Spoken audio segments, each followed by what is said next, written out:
Maximilian Morel has a comment asking for a video about agency. He defines agency as the consistency between will and action, stable identity, and responsibility. He finds that lacking agency is one of the biggest issues that he encounters. He asks, what is agency? Where does it come from? How do we as groups or individuals cultivate agency? So the first thing I think about maybe two things concerning agency. The first is the confluence between will and action. So the confluence between ideals, those things to which we are attracted, and the action required to achieve those aims. Often, the things that we need to do in order to achieve our ideals are opposite to that which we idealize. So in the case of the body, if you want to develop the body, if you want to make the body strong, why do you want the body to be strong physically? You want the body to be strong so that it's easy to lift heavy weights, so that you can, that's not the only goal, right? But the end product here, a strong body is a body which is able to easily deal with heavy weights. A weak body has a difficulty with lifting weights. And so in order to build that strong body, you actually have to put the body under duress. You have to create difficulty. So the end goal is a state of ease, a state of accomplishment, a state where you can sit back and say, yes, I've developed this strong body. But in order to do that, you have to put yourself under stress and duress. And you have to push your body. And so the end result, which is this ease and this freedom and this ability, comes through basically putting your abilities under strain. And physically what's happening is, in order to build the muscle, you first have to break the muscle down and destroy the muscle. And, you have to create damage in order to create hypertrophy. And I think when we're talking about agency, we're looking at a lot of very similar mental structures. In that, if you want to be rich, why do you want to be rich? Well, I want to be rich so if I was rich, I wouldn't have to work a day in my life. But in order to become rich, you have to struggle and struggle and struggle and work hard. Now, the end goal is to reach a state where you don't have to work anymore. But in order to get to that workless state, you need to work hard. So you see here, there's a lot of goals, there are a lot of objectives where the action required is actually opposite to the ultimate aim.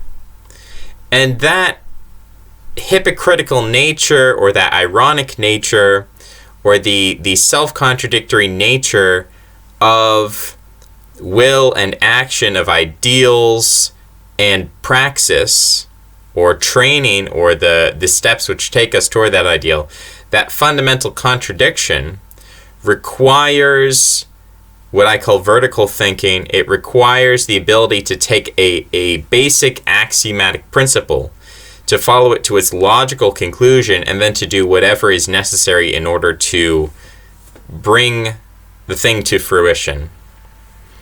So we see this a lot of times, and I've tried to showcase this with video games, where people will have a goal like, I want to beat this video game, and they're doing something which on the face of it is absurd.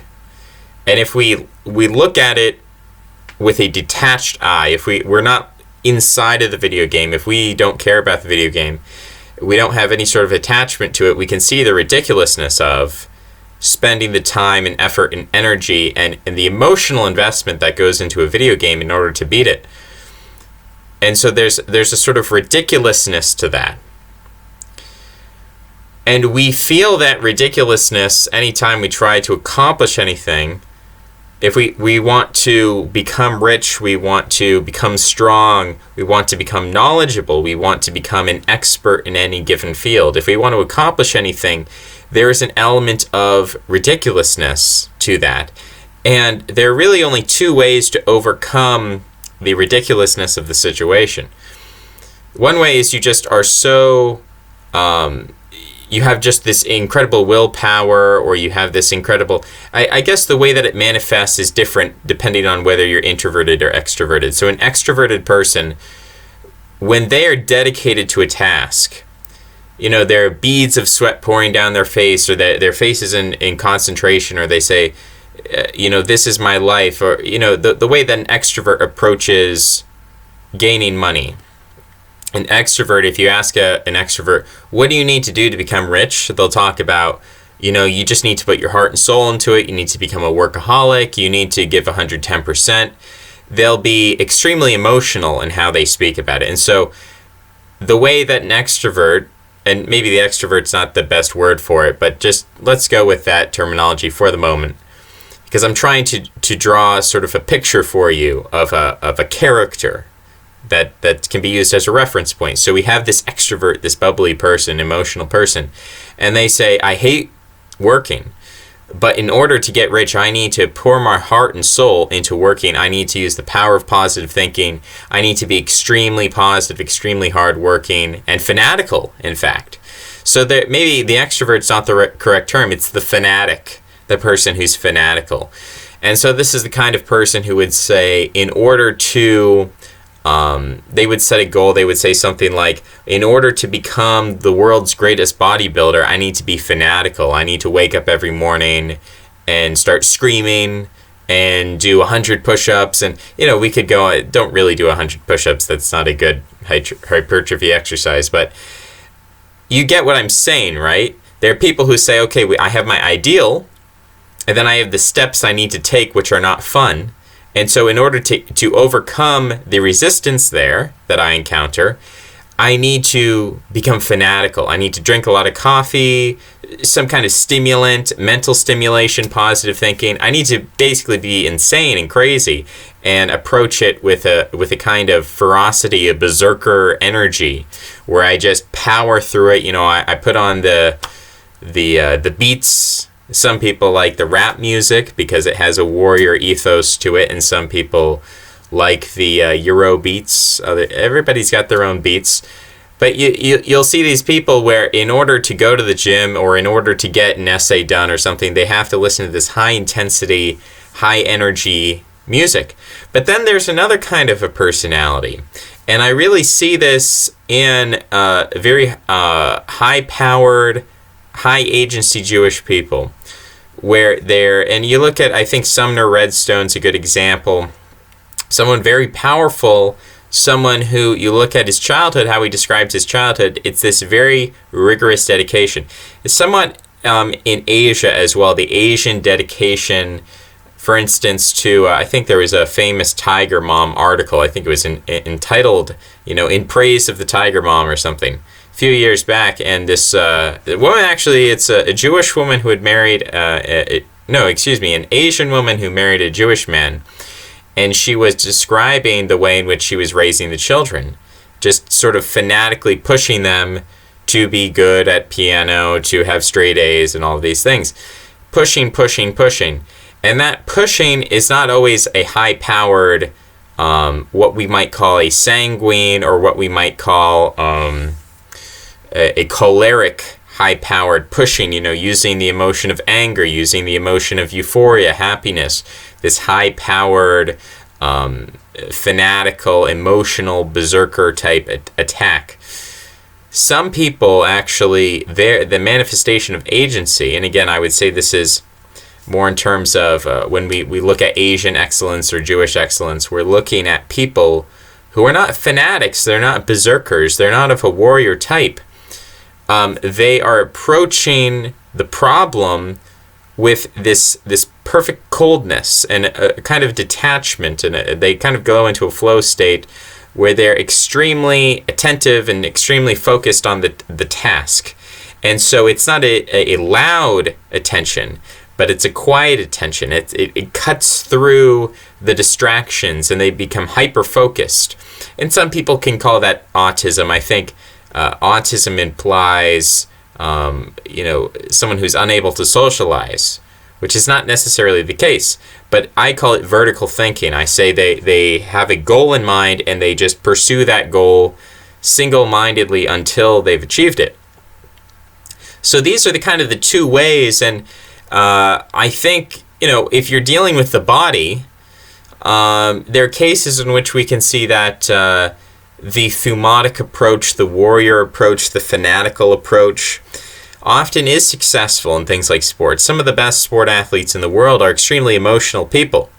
They're people who have actually pretty low impulse control, and the way they overcome that resistance is they get themselves extremely pumped up. They get in the kind of berserker state or flow state through emotionality. And then other people go the opposite way, and the way that they achieve their goals is by being extremely cold and calculating and eliminating excess from their lives and just focusing on this. And so, when I look at the Jewish commandments and the Jewish prayers, and even learning Hebrew, which today is a living language, but that wasn't the case 200 years ago. 200 years ago, 300 years ago, Hebrew was not a living language. I mean, people, I guess, were speaking it to the extent that Jews were praying Hebrew prayers, but it was not a colloquial language. I mean, if we're to describe, Hebrew was always a living language because Jews were always praying in Hebrew, well, you could, by that logic, you could say Latin has always been a living language since the Catholic Church has always been doing prayers in Latin, therefore it's a living language. Well, it's not a colloquial language. People don't use it in colloquial speak. They don't use it colloquially to converse with one another. Outside of extreme, there are extreme academic cases where you can find historical examples of people using Latin in conversation, but very limited. So not a colloquial language, not a vulgar language. But that exercise of learning Hebrew, of following these commandments, they're not approaching it with a berserker rage. There is no warrior element to it. It's a complete cold calculating, and it's something that you can train. And so when I talk to people about religion, and I talk to people about commandments and things like that, I've heard some very interesting perspectives. This idea that you can train, and also psychological studies, secular studies, that say you can train your willpower. And really what that means is agency. You can train your agency. And so by giving, every time you give in to your impulses, you are training your brain to be impulsive. In the same way that if you have a choice between healthy food and you have and then unhealthy food, and you choose the unhealthy food, you're going to be veering yourself away from physical health. Well, mentally, the same process is going on, where if you give in to impulses, then you train your brain to be impulsive. Whereas if you reject impulses, you train your brain to actually increase its willpower. And this is something that, how do you train this on your own? I guess it's a question of who are you? Are you sort of a more fanatical person, an emotional person?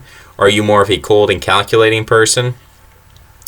What is going to be the motivation for you to increase your agency, to work on your agency? Because it is an interesting thing where you have, you can look at Chris Langan, and there are many others like Chris Langan who are not heard of because, it could have easily gone the wrong way with someone like Chris Langan. He could have never been heard of. He could have been killed when he was working as not a bodyguard, he was working as a bouncer. Bouncers sometimes get killed.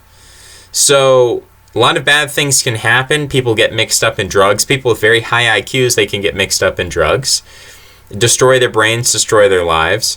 So being high IQ is not enough. There are plenty of high IQ people who never do anything. And YouTube is filled with high IQ people who have never accomplished anything, who will never accomplish anything, who, maybe no one will even ever know that they're high IQ outside of maybe close family because they're a recluse and they use their high IQ to play video games, or they use their high IQ to cheat people out of money. There are a lot of maybe computer programmers, hackers who have a high IQ, and they use that to make gains illicitly.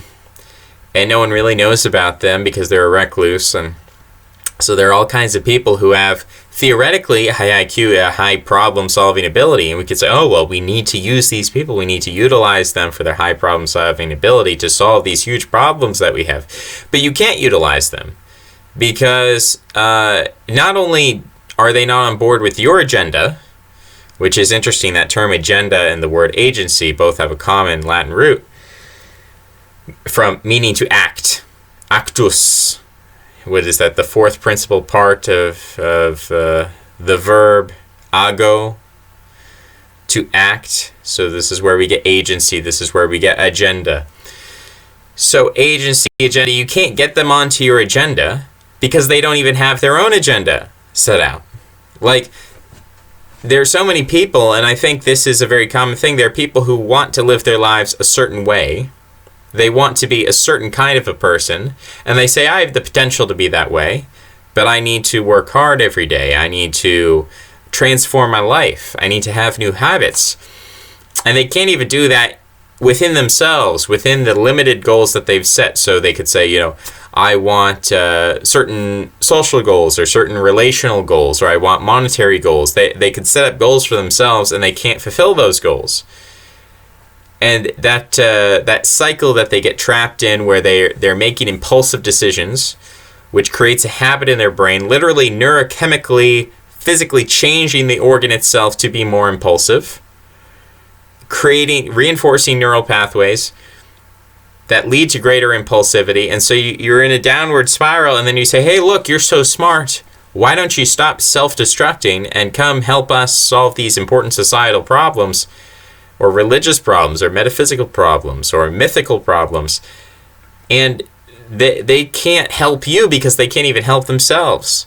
So that is really, Jordan Peterson, I hate to hand him the W on this one, but he is right in that you sort of have to sort yourself out before you can help other people. If you're personally a mess, there's a difference between a functioning alcoholic and a non-functioning alcoholic, right? I guess some people could say Churchill was a functioning alcoholic. He was an alcoholic who nonetheless was able to do what he set out to do. So it's not to say that you can't have people who are extremely effective or extremely important, but who are also extremely flawed. History is full of flawed people who admit their flaws, but who at the same time are effective. So it's not necessarily an either-or thing.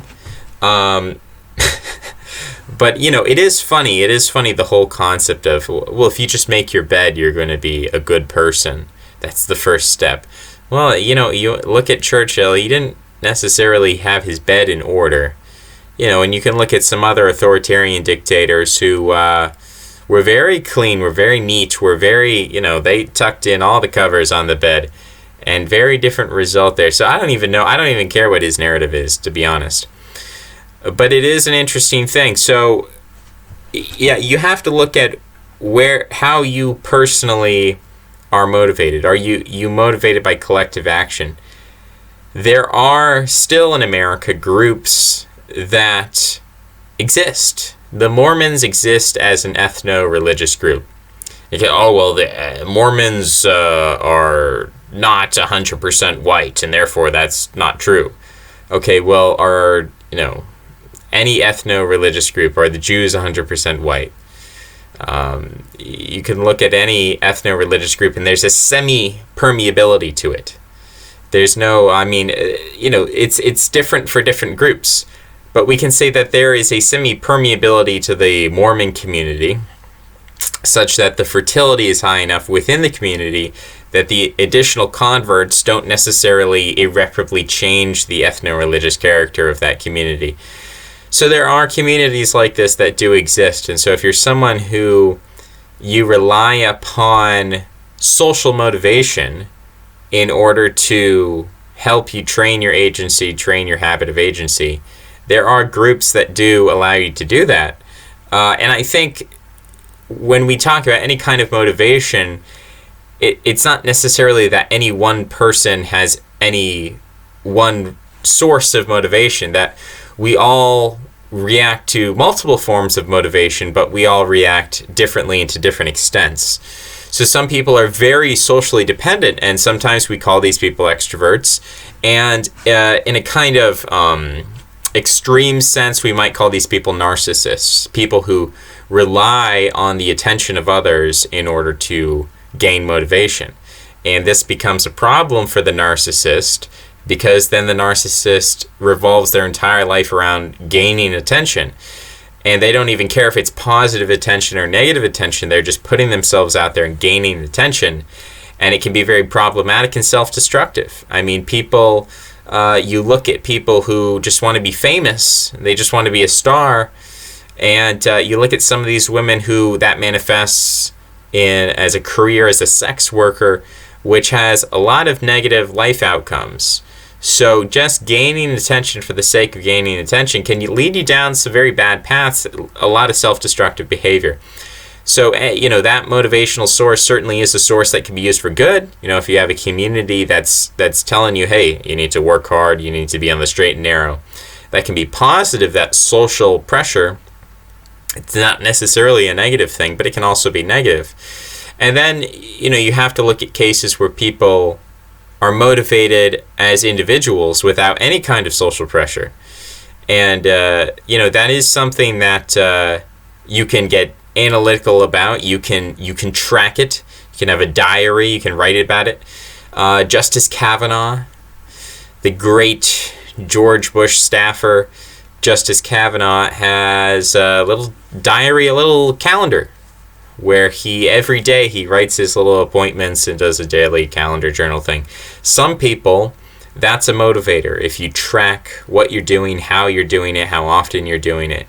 If you get very methodical about recording yourself, monitoring your habits, that can help people make the right decision when you're confronted with a choice. Should I do the high agency thing or should I do the impulsive thing? Then people sometimes benefit from this methodical recording, which, you can look at religious traditions of meditation or religious traditions of prayer, religious traditions of confession.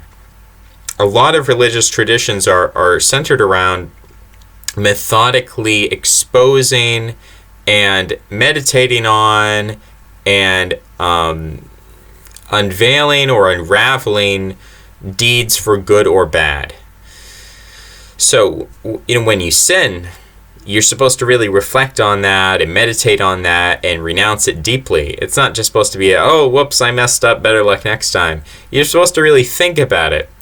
And that is a technique for eliminating bad impulsive habits in your life, is when you sin, really thinking about it, really methodically thinking about it. For some people, that's going to be through writing it out. For some people, that's going to be through praying, and that can be a methodical prayer, because there are prayers that you can memorize. And this is something that in Orthodox Judaism, they've got huge long prayers that you're supposed to read the Hebrew text, but you do it so many times you can memorize it. So, there are these forms and these techniques that are not New Age self-help stuff, but this is ancient religious stuff. Social accountability, meditating, being methodical.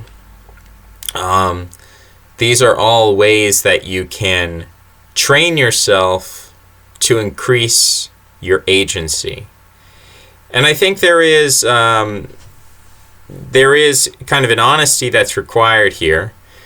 You need to be honest with yourself. You need to be self-critical.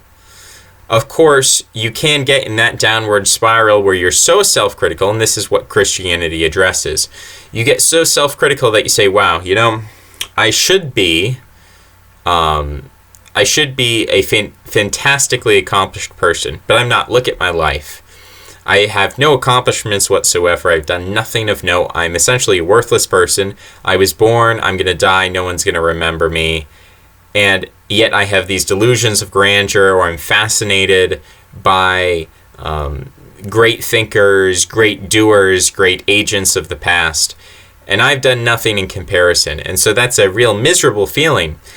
And Christianity addresses that by saying, hey, it's okay, you're a broken person. Stop relying on yourself. You need to embrace Christ. You need to allow the will of Christ to come in. And if you focus on that and you say, not my will, but your will, Lord, then that's going to enable you to act as an agent for the Lord, because you're no good at being an agent for yourself. You don't accomplish your own goals. So you need to start doing the goals of the Lord. You know, if every time you're confronted with your choice, you say, oh, what should I do? What should I do? You're going to fail if you're this type of broken person. But if you say, Lord, what do you want me to do? That's a totally different question. And you're actually going to get a totally different result if you think that way. And that works for some people fantastically. Other people, for whatever reason, they might not break into that. And that could be genetics, it could be upbringing. Certainly different people respond to different ways of thinking, different psychological reformulations of the question of what should I do. At any given moment, you have this question, what should I do? There's this whole new, very female-centric movement called mindfulness, and it's sort of connected with white people Buddhism or Jewish Buddhism, Western Buddhism, and it's mindfulness. Everything should be mindful. So you shouldn't just, wake up and instinctively look at your phone and then, get distracted by nonsense that's not productive. It's not going to advance your life in any way. It's just, you're in the news cycle. You're reading a news article. It's basically a reformulation of the one that you read last week, but it's a current event. So rather than, last week some people got shot in Chicago, now it's this week people got shot in Detroit, or something, to that effect. Or it could be geopolitical. Could be about, the news cycle in Venezuela. Okay, what government is the United States toppling this week, or whatever the case may be? Who's committing human rights violations this week? Is it Uganda? Is it Venezuela? So you can get into that, and it's not doing anything productive. Of course, if you're a policymaker, it's extremely important to be on top of these things. If you're the ambassador to Venezuela, of course you need to know all the news about Venezuela. But otherwise, you're wasting your limited time on Earth cycling through infotainment. It's information. It's really entertainment disguised as information. It's a distraction. It's an escape from your present situation, which might seem, again, it might seem very desperate to you. It might seem very impossible, because you have these lofty goals set out. You want to change the mythological structure of society, yet where you are, you're nothing. You're nothing. You're nowhere. So how to even take that first step of 1,000 miles when every day, you just have, that's one less day you have to live, one less hour you have in your life to accomplish this goal. So, you can get in that very miserable negative mindset, and then the infotainment is there to provide escapism, and mindfulness says, oh, no, you should never make any decision, any action in your life. Nothing should be automatic. Nothing should be habitual. Everything you should do should be a conscious choice. You should be fully invested in the moment in whatever you're doing. If you're going to pick up that phone and look on a news site, that has to be a conscious decision that you validated using all of your brain power. Nothing should be automatic, which is problematic because the brain is an organ just like a muscle is an organ, and it's actually limited. And so to be so mindful and to be so consciously thinking all the time is actually quite exhausting. It can be quite exhausting. It's much easier on the brain to simply do things in an automatic fashion, and that's really what entertainment and infotainment is built to do, is to put your brain on autopilot. When you sit in front of the TV, this is not so common anymore, but 50 years ago, people sit in front of the TV and they just watch. They flip through the channels and they watch. And their brain sort of goes on autopilot. And that really, again, the brain is a huge consumer of energy. Literally, it consumes energy. It is stressful to think. So most people, you can't just be operating on full consciousness all the time, full mindfulness all the time. But the whole mindfulness movement, training your mindfulness is actually going to increase your baseline mindfulness. In the same way that training your muscles is going to increase your overall strength over time. So, it's something that is very amorphous, right? You could use mindfulness to say, well, how am I going to best be a peaceful person and a conscientious global citizen? Other people could use mindfulness for completely other ends. So it's a totally ambiguous, amorphous concept, this mindfulness thing. But there is ultimately some kind of statement being made here that ultimately your conscious mind should be in harmony with your desires and your thumotic attachments, so that what you're doing is actually what you want to do in the highest sense. Buddhists are training their agency all the time on a very basic psychological level, where they're sitting and they're meditating and they're saying, I'm not going to focus or attach myself to any thoughts. They don't even make a distinction between good thoughts and bad thoughts. They say, no, all thoughts are essentially nothing. I'm going to totally disattach myself from them. And I'm going to allow them to pass away and pass by. And that total control over the mind, that they train their mind over time, we can see biometrically the effects it has on hormonal levels. They're able to drop their stress tremendously. And we've seen, and not just Buddhists, but people have been able to change their body temperature. Not because of course, if you vigorously exercise, you increase your body temperature, but simply by sitting and thinking and tapping into the bridge between the conscious and subconscious is a very narrow bridge. It's sort of like a trapeze artist crossing the rope along a valley, and so or a crevasse, and you're walking that tightrope. And most of us, we fall somewhere in the middle. So we're walking, we can only get so far. So like the lungs, we can stop breathing for a while. We can hold our breath.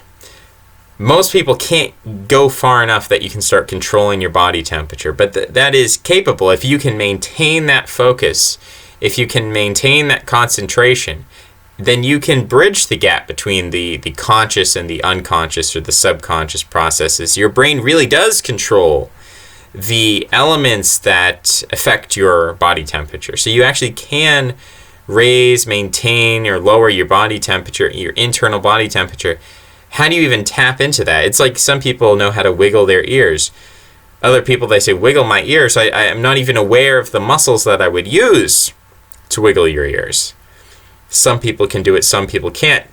It might be partially genetic. It might be partially learned, but it's not something that can necessarily be analytically learned. There's no book. If you want some rationalistic explanation of what is agency, what's the 12-step program to gain agency, there really is no analytical, logical explanation. That's what's so frustrating about it for high IQ people, is they look at agency, the problem of agency, they say, there has to be some solution. There has to be some pill. There has to be some explanation.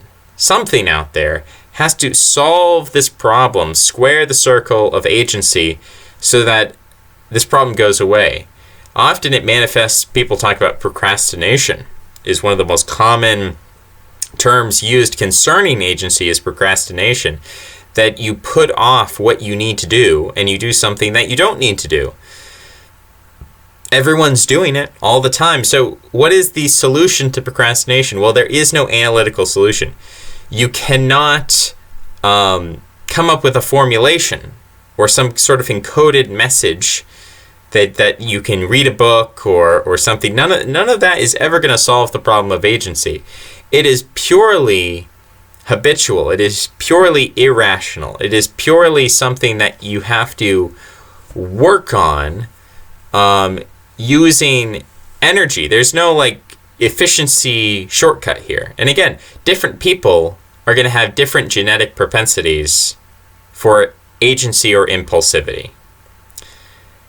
So to some extent, everyone's got their own genetic limits, their own genetic potentials. But it is something you have to work on, the same way that you can't just read a book about exercise and grow stronger. You actually have to do the work. And there are people who could be illiterate or mute or deaf or whatever. They have no ability to gain information. And yet simply by exercising, by living in a labor-intensive environment, like a Paleolithic environment, without any sort of formal training and exercise, a person can become physically strong. And without any intellectual ability whatsoever, you can have high agency. Now, agency, really what we mean by agency, is the unity, the bringing together of two things which are often opposite. That is the conscious mind and the unconscious mind. So really, when we talk about agency, we are already presupposing the existence of a conscious mind. So when we talk about animals having agency or not having agency, it doesn't really make sense because there is no conscious mind to act as a referent within that equation. It's not, when a dog chases its tail, we don't say, oh, the dog's so silly, it's chasing its tail. It lacks the agency to stop chasing its tail. Because the dog doesn't have a strong enough conscious mind to say, oh, I shouldn't be chasing my tail, but I'm doing it anyway. Humans have this problem because we have this big frontal lobe. We have this conscious mind. So often we are conscious of the contradiction between our action and our thought. We're conscious of that. Most animals are not. And animals... It's very difficult for me to conceive of an animal. I guess there are moments where perhaps you could train a dog, for instance, to sit while you're holding the treat. Now, the dog is thinking, I want to run over to the owner and just snatch that treat out of his hand. But I've been trained to not move. So sometimes you can see dogs sort of fidget. Like they're sitting, they're like, I'm sitting, but they're also sort of fidgeting because they really want to eat that treat. So in that sense, to the extent that there is any learned behavior, the dog has learned to sit. Yet, instinctively, the dog's sense of smell is driving it toward the treat. And so there is a kind of conflict there between the learned behavior and the instinctual behavior. That's all we mean when we talk about agency, is we're talking about the ability for the conscious mind, or the learning part of the brain, to harness or to control the instinctual part of the brain. So instinctually, we just want to be lazy.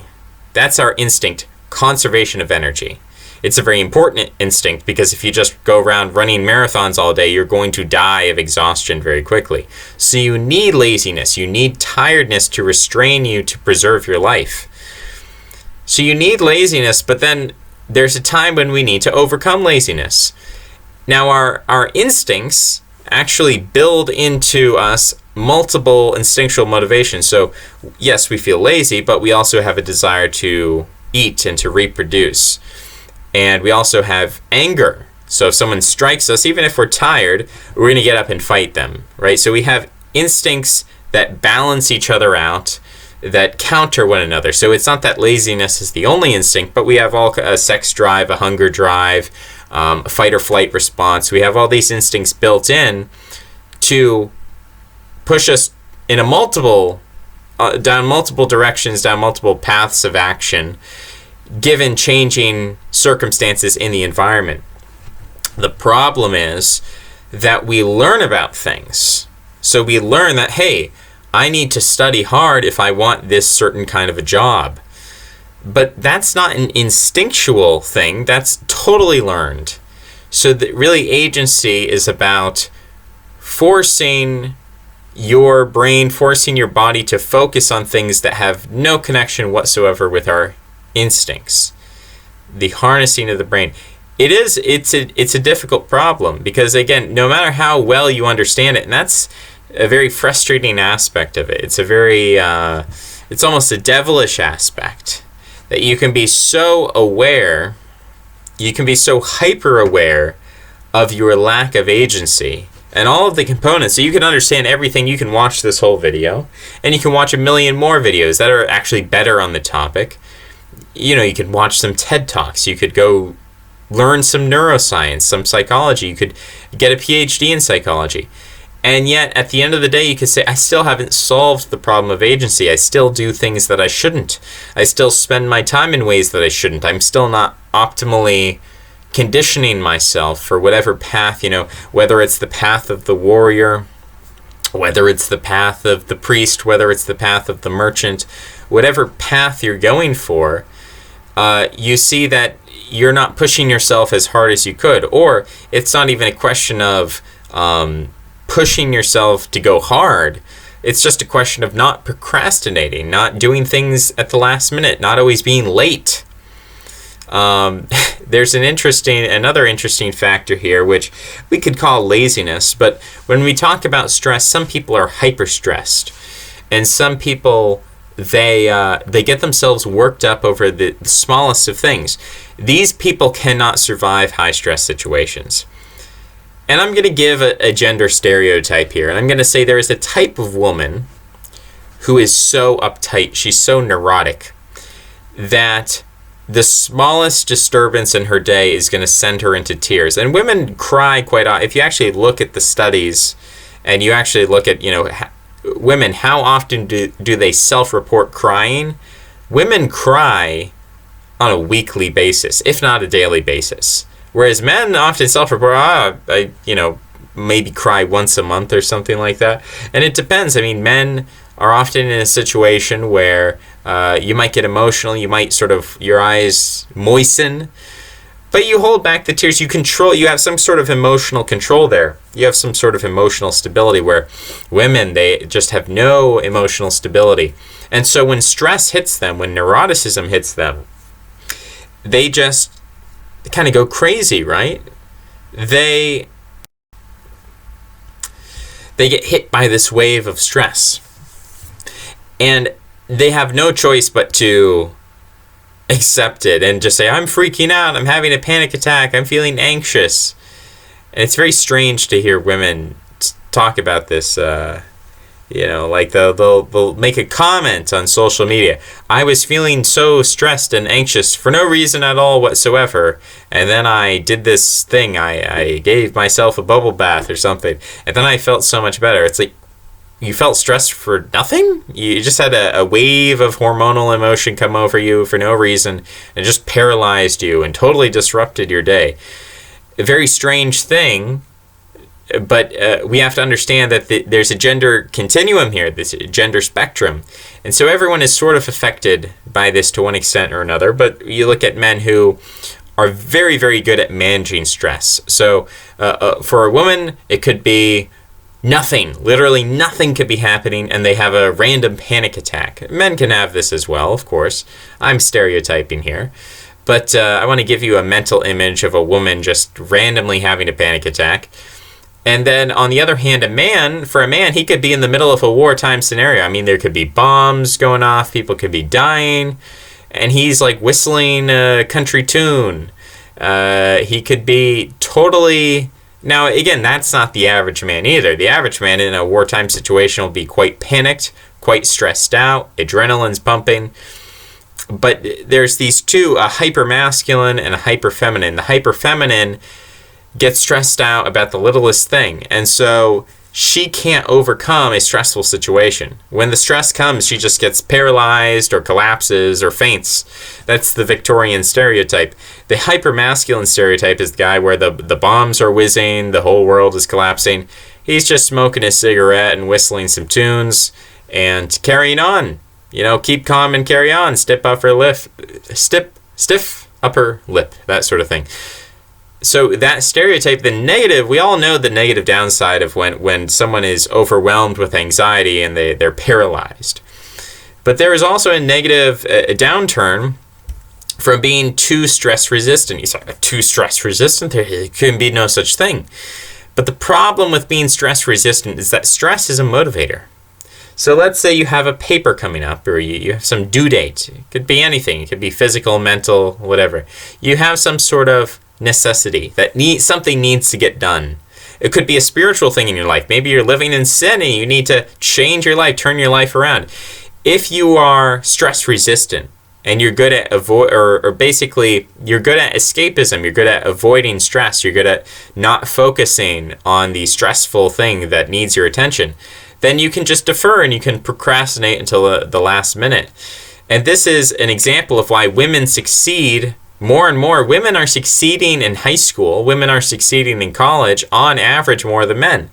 One of the reasons for that is you have this deadline structure. And the way that women respond to deadlines is, oh my God, I'm freaking out.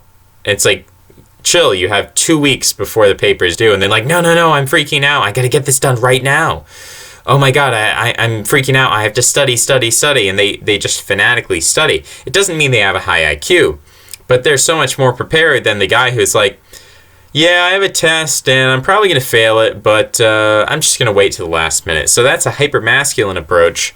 This, devil may care, very stress-free lifestyle, very low stress levels, very good stress avoidance, which is great in a wartime scenario. So if you're just in your Paleolithic hunter-gatherer cave and the opposing tribe starts raiding you and killing your friends and family, to get paralyzed by stress in that situation and just to seize up and cry and faint is not the proper response. You actually need some stress immunity, and you need to go like, all right, we just need to like square up and deal with the situation and be as stress immune as possible. There are situations that call for that. But it doesn't work in the daily grind of life. In the daily grind of life, things need to get done. And if you have a stress-avoidant personality, which is very advantageous, maybe in certain Paleolithic wartime scenarios, it's going to kill you in the modern day. It's going to kill you. And again, a more feminine personality, more stress-responsive personality, a more neurotic, high-tension personality is going to do better in, a modern academic scenario, a modern economic scenario, things like that. So these are all important things to understand, to recognize in terms of agency. I think that making videos is a great way to improve your agency.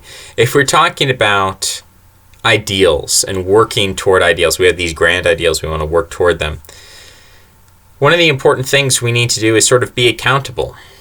And if your grandiose ideals are just stuck within your head, they have no audience, no communication, it's just a fantasy. It's just, you go about your daily life and you interact with people and you try to pretend that you buy into their whatever they care about. Oh, did you hear about the sports ball team that won last night? That was amazing. And you just sort of nod your head. You just pretend, oh yeah, that was amazing. So living your life like that, caring about contemporary politics, caring about sports ball, caring about all these distractions, you pretend to be that kind of a person, and habit and pretense, then actually on some level, that's who you are for the majority of your time. And then secretly, you're watching some YouTube videos, you're making some comments somewhere, and you create that kind of dual personality, that double personality, and you're not working toward your ideals. But there's no way to fully buy in to the mainstream, but there's also no way to escape from the mainstream. And so I think one of the ways to take these ideals out of the recesses of the mind, or to me there's a difference between thinking a thought and speaking a thought. Thinking a thought is passive. Speaking a thought is active. Now, of course, words can be hypocritical. We can preach all day the necessity of clean living and good living, but we know so many preachers, so many pastors, and so many people who call themselves right-wing traditionalists who have committed, some of the most egregious sins out there. So, of course, we understand that speaking the word is not good enough. Talking the talk is not good enough. You still need to walk the walk, and there are plenty of people who say one thing and do another thing. So I'm not saying that saying good things is sufficient. But saying good things does seem for some people to be quite necessary, or quite a progressive move toward the ideal. When you speak, I think you get closer to the action itself rather than simply thinking about it. So there's a difference to me, and there have been studies done upon the difference between if you read a book quietly to yourself and you speak the book aloud, which one helps you retain information better? Well, actually, a lot of studies validate the idea that if you're speaking even quietly to yourself, you don't have to be screaming the book, but even quietly to yourself, if you're moving your lips and that's actually a kind of an action there that does help your memory retain that. It does make it more important, categorized memory in your brain. And you're more dedicated to the idea itself. It's sort of written in bold font, if you will, in your memory, rather than in lowercase in 0.8 font. So now it's in 0.12 Times New Roman bold. Speaking it, I think, is an important thing, and that's why I encourage people to make videos, because I think there is a situation where people can have a very extremely mediocre life, and then have ideals which are lofty, and the two are in complete contradiction, and it's a terrible place to be. So to get away from the passivity of reading, observing, watching things that appeal to your idealism, but then in your life you actually act out quite with mediocrity. A way to progress out of that. I'm not saying you advertise your videos. I'm not saying, and it could be a private thing. You could make videos and you could make them private. You don't have to show them to anyone. No one ever has to see your videos. But simply to make a video stating, here are my ideals. Here's what I want personally in my own individual life. Here's what I want for society. These are the things that I like. These are the things that I want. Here's the difference between where I am and where I want to be. And if you can just say that out loud, I think that is a kind of a progress.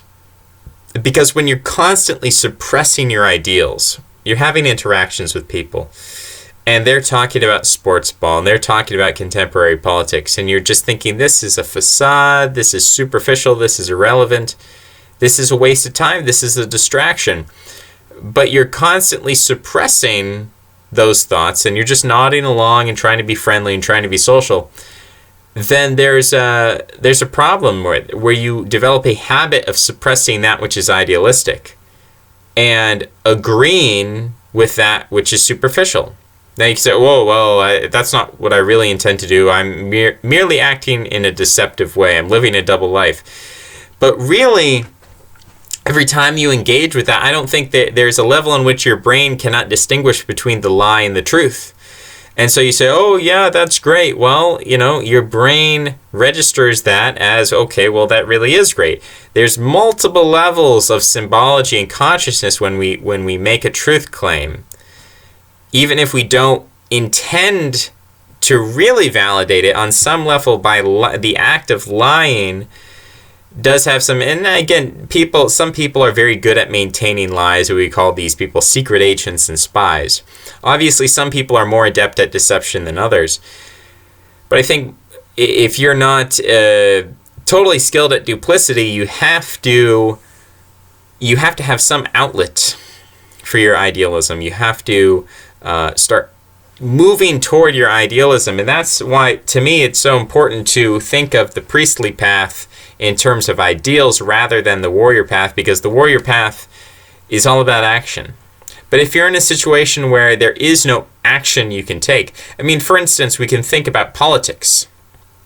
We can think about Venezuela. Should we invade? Should we not? That's not actionable. I can't do anything to change the outcome. The only thing I can do, which is really not an action at all, is I can think about it. I can talk about it. I can explain why we should or why we shouldn't. That's really all I can do. Now, we have to even question, is it healthy if we can't impact something? Is it healthy to spend so much time thinking about it? Isn't that sort of an escapism from our daily life? If we are not in a position of power to change the outcome of a Venezuelan war, then why think about it? Why focus on it? Why make it we only have so much limited free time in the day to focus on our own personal development. Why do we care about Venezuela? Why are we focusing on this? Isn't that a form of escapism from our own duties, from the things that we need to take care of that are being neglected? And that's an important question to ask. That's a kind of a self-criticism that you do need to make. You have to have, there's a problem with agency where, when I showcase these people playing video games, these are people who ultimately, I would say they're great vertical thinkers and they have great agency. They set a goal. They say, I want to gain some artificial points in a video game, and so I'm going to spend 10,000 hours clicking on pixels trying to get these virtual points in a video game. That, to me, is high agency, unfortunately. That's the dark side of high agency that people don't think about, is people set forth goals all the time, but those goals might not be good goals. I don't doubt people, I know people who have worked in refugee camps, and they are dedicated to providing for these refugees. Providing them with food, shelter, education, teaching them English, doing all these really nice things for the refugees, being so accommodating, being so welcoming. You have feminists, hardcore feminists, who talk with these refugees and try to teach them Western culture, and they say, so where are the prostitutes? How much does it cost to have sex with a woman? And there's this huge cultural gulf, this chasm, and they're willing to overcome that. They're willing to make all these sacrifices because they have this goal in mind that we have to integrate these refugees, we have to save them, the poor little babies. And we could say that's a bad goal, but the women who work in these refugee camps are actually quite high agency in a sense. They're quite dedicated toward their goal. They're willing to do whatever it takes to accomplish what they believe needs to be accomplished. So there's two sides of it. There's, the goal itself, the ideal itself, is that a good thing? Because you could have someone who has an evil or an incorrect goal, a goal that's really a bad goal, and they could pursue that goal with a whole lot of agency, and that wouldn't be a good thing. On the other hand, you can have people who have very good goals, very good intentions, very good ideals, but they have no agency to carry those out.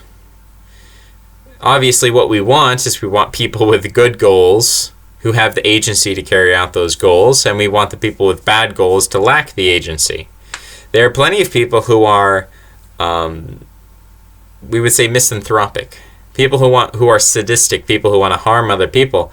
And most of these people have low agency. I mean, if you look at any kind of killers or sadists out there, criminals, a lot of times terroristic people, their intention is to kill more people than they actually killed.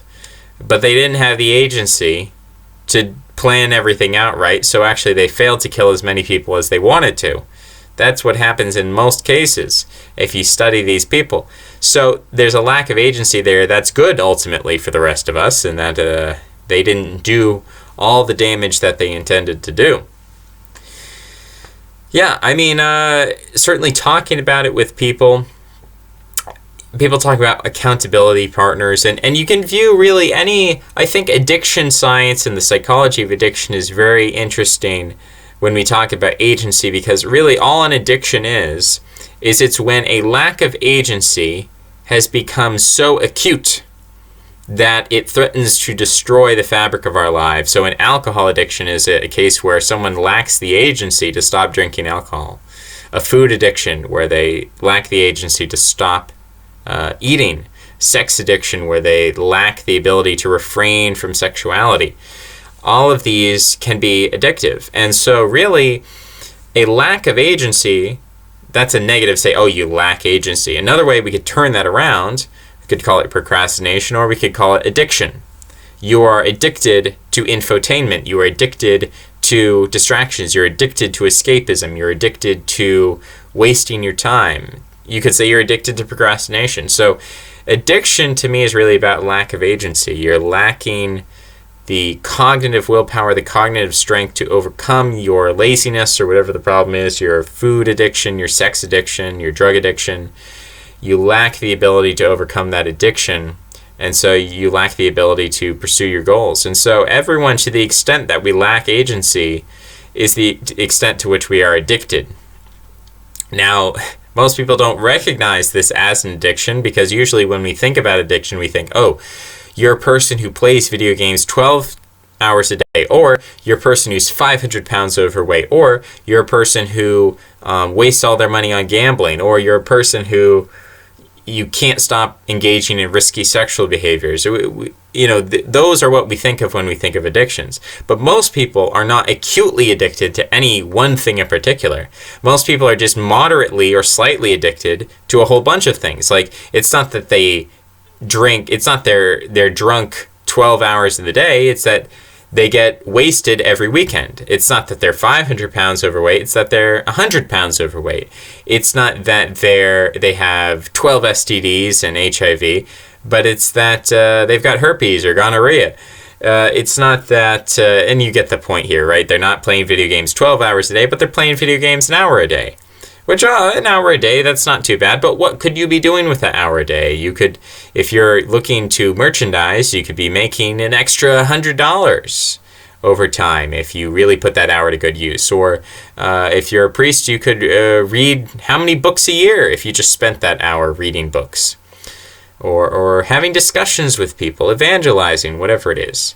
So this question of agency, addiction, procrastination, it's an important question, because it's really the question of how do we turn people's potentiality into actuality? If we never turn the potentiality into actuality, it's as if the potentiality never existed. So really, you can take any given group, and if you can increase the agency of that group, you can basically raise the IQ of that group.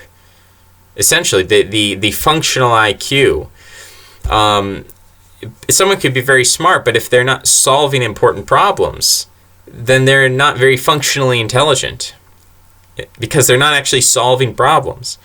Whereas if someone who's not very intelligent at all, but they're very determined to solve a problem, their functional IQ actually would be higher than someone who has a high IQ, but they don't actually address the problem that needs to be addressed. Exploring, or, there's some folksy quotes about, like, oh, we only use 10% of our brain, which is not really true. We only use perhaps 10% of our brain at any given time, because there are different parts of the brain that have different functions. So one is concerned with decoding visual information, and one is concerned with smell, and one's concerned with decoding audio information, one's concerned with a fight or flight response, and so one's concerned with decoding language, symbolic language, reading, writing. One's concerned with doing math problems, analytical thinking. One's concerned with locomotion and running and sports activity. So all of these parts, a lot of them are acting simultaneously, but we know that if you're running a marathon, it's actually harder to do math problems, and you do math problems more slowly when you're running than if you're sitting. So actually, there's literal energy going into your brain that are powering the different functions, and if one function is going on at the time, your multitasking is limited, and it limits your focus. So if you can focus on something, if you have the agency to focus on a problem, and address all your mental energies on that problem, you are functionally going to be more intelligent than someone who has a higher IQ, but they're distracted. They're distracted with video games, they're distracted with drugs, they're distracted with sex, they're distracted with all these things. If you can focus. The question of how to focus comes from motivation. I mean, how do you have accountability? I can tell you this. I can say, well, every day you should write a journal, and you should write the things that you do and you don't do, and you should be focused on what you need to do. I can say you should do that, but what's actually going to make you do that? I mean, do you have to give me your address so I can come up and slap you in the face? Well, that's the idea of Plato's Republic, is that everyone has a captain. And so every time you're supposed to be studying, you're supposed to be learning, you're supposed to do something productive, and then you see, you're just like, oh, I need to look up this Wikipedia article, but that sends you to something completely tangential. Plato's Republic says you're going to have a captain there to slap you in the face to set you back on track. That doesn't actually exist, unfortunately. So, you have to internally slap yourself in the face. And that mechanism, that internal control, that willpower, is it going to come through being part of a social group? Is it going to come through, through meditation, through prayer? Is it going to come through mantras? Is it going to come through methodical reading, through repetition, through habit? How is that going to come? How are you going to achieve that? I think none of those are mutually exclusive. I think they're all legitimate solutions that can work in concert with one another. Now, finding one that actually works for you, that seems authentic to you, that you're willing to dedicate yourself to. I mean, I guess we can look at instances of agency where you say, I don't want to be addicted to alcohol, so I'm going to go to a rehabilitation center where there is no alcohol. And I'm going to be forced by circumstance. I'm going to put myself into an environment where I'm deprived of my addiction. So that's a very passive way to deal with lack of agency, is that you say, I'm going to make one single decision, put myself in rehab, and that's going to control my environment to restrict my impulsivity. And that's easy. To make one, I mean, of course, we all get to that point where we say, this is not worth it. Whatever it is, it could be alcohol, drugs, video games, sex, whatever, laziness. We can say, I'm done with this. And being able to make one single decision to put yourself in rehab is very easy. That's actually an extremely easy thing to do. The hard thing is when there's no rehab at all. And it's just the daily grind. And you're looking at one day to the next, it's like, well, nothing's changing. Nothing's different. Every day I'm confronted with the problem of, should I be productive or should I procrastinate? And every day you choose to procrastinate, and it's a terrible feeling, and there's no way out. That, I think, is the difficult part. And there's no rehab for procrastination, right? And we can't afford to have life coaches and personal trainers and Plato's captains standing over our shoulder and slapping us in the face whenever we do the wrong thing. So where does this internal thing come from? And I think part of at least understanding what's going on here is the fact that most of us are tribal. We are psychologically set up to expect a social condition where, if we don't do the right thing, there's going to be social negative consequences. But now we live in this anonymous hyper-urbanism of the internet, where we can do whatever we want, and there are no social consequences because there's no social context. Everything's so atomized, individualized, and alienated, there's no social context. And so that's a huge removal of motivation to be a high agency person. And that's resulted in a lot of low agency behavior, which is really good if you're a right winger. Because the right wing always stands for conservatism and status quo. And if you look at the current people in power, the way that they hold on to power is if you have low agency. And if they concentrate the agency within their own little clique of people, their own little clique of billionaires, and everyone else has low agency, that they'll be very happy with that situation. That's why they like high taxes for the rich, because their biggest competitors are the millionaire class, who are actually a high agency group of people. The billionaires hate most the millionaire class. And what they love most is the low agency criminal. That's why I believe in Florida they legalized the felon vote. They want felons to vote because they know felons are impulsive and therefore they're easy to control. So this question of agency is central. You need a frontal lobe in order to even bring the problem of agency. If you don't have a frontal lobe, if you're just a pure instinctual animal, there is no problem of agency because there's no conflict between the two. But once you bring the frontal lobe and intelligence into the question, you have the problem of agency. And the bigger the frontal lobe, the more intelligent a person is, the bigger the problem of agency. and the harder of a problem it is to solve. If you can solve it, that can produce amazing results. But it's a very hard problem to solve, and it's a very frustrating problem. It's a very fundamental problem. It's something that needs to be addressed, and part of it is going to be social. And how are we going to fix that? How are we going to address that in the internet age? Are we going to, go Ted Kaczynski and live in the woods in a little woodland commune? Or are we going to try to simulate social interaction through the internet? And people can say, well, that's insufficient. That's never going to work. But, I do have to question, is it really, is the only path backwards? Is there a forward path? Is there some sort of adaptation we can make here? That's how I view all religion. Religion is what happens when the Paleolithic era dies. All the great religions of the world, they're Neolithic. They are fundamentally rooted in the Neolithic problem, the Neolithic question. See, you had these Paleolithic societies, and people psychologically, genetically, they were built culturally for a Paleolithic hunter-gatherer tribal framework. But all of a sudden, this Neolithic urban expansion explosion happens, very similar to the present-day internet. And religion comes along, and it says, we're going to codify, we're going to bring in mantras and rules and structures to create new rules and new pathways to put people on the right path of behavior. And now we have the internet age, which is like a second Neolithic explosion, essentially. It's extremely parallel and analogous in all of the urbanism, the anonymity, and the alienation, the individualism. Everything that's going on is exactly parallel to the Neolithic. So I call this the Second Neolithic period. And who's going to succeed going into the future? Who's going to determine the future? Is it going to be people who go back to the Paleolithic? Or is it going to be people who go forward to the Neolithic? So we're living in the internet age. We're not going to go back to a pre-internet age. You can say that we will. You can presuppose that we will. And maybe I'm wrong.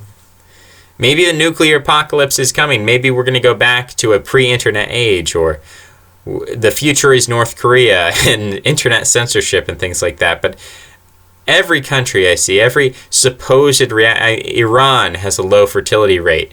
Russia is less religious than America. The Arab world, Qatar, Saudi Arabia, they're liberalizing slowly. It's kind of laughable. It's ridiculous the way, they're only just now giving women the right to drive. But they are headed in that direction. So if you project current trends into the future, this is where we're heading. And so the question is, are you only going to be reactionary? Are you only going to want to take a step back and try to go back to the past? Or are you going to have a religious mind and address this new Neolithic in the same way that all ancient religions addressed the problem of the Neolithic? And they said, we need to give a software upgrade to human culture in order to, because human beings are not built for the Neolithic. So how are we going to square this circle? How are we going to solve this problem? And that's where religion came. So really, it's a second religious age. That's all for now. Thanks for listening, and I'll see you guys next time. Bye-bye.